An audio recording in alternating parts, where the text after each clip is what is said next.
Anda nak jadi king, mestilah pakai king of the road. Ini adalah Pro Drum IV tahun 2023 1.5 spek advance. So harga body kereta ni 53,800 sahaja. Untuk launching price dia 59,900.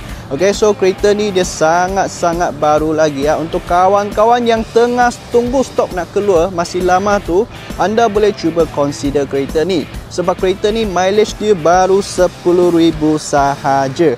Dan beli kereta ni anda akan jimat 6,000. Okay, jimat 6,000.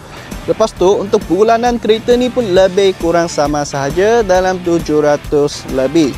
Dan paling penting, kereta ni ada full service record dengan Pro Drum Malaysia. Ada full service record. Mileage baru 10,000 lebih sahaja. Okay, so kereta ni anda boleh tengok cat dia memang original. Semua dalam condition yang sangat elok. Tengok, bonnet dia memang tak ada stone chip.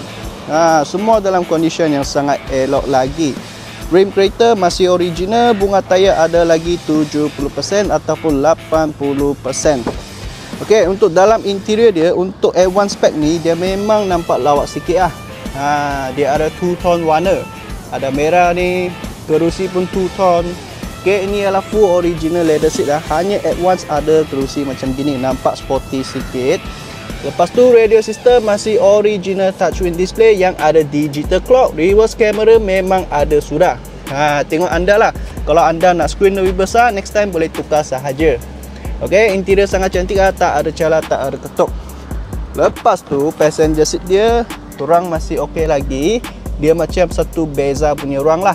Okey, memang boleh muat satu geng kawan.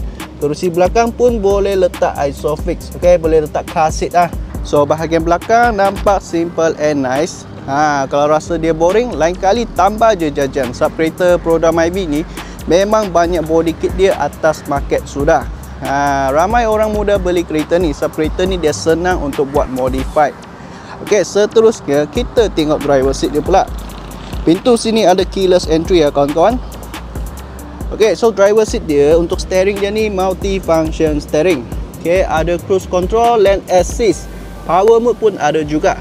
Okey, power mode dia macam Toyota Yaris punya sport mode lah.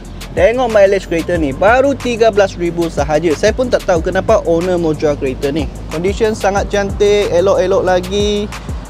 Gearbox semua smooth, engine pun smooth. Macam kereta baru lah saya boleh kata. Tapi untuk second beli punya user memang untung lah. Kereta ni memang jackpot. Condition cantik, semua elok lagi. So kawan-kawan, kalau anda beli kereta dengan JB Onward, kami ada provide anda 5 tahun warranty dan juga 3 days money back guarantee. So untuk kawan-kawan yang ada minat kereta ni punya, cepat-cepat PM dengan saya. Dan jangan lupa nak cari kereta yang berkualiti, mestilah datang ke JB Onward. Kita jumpa next video.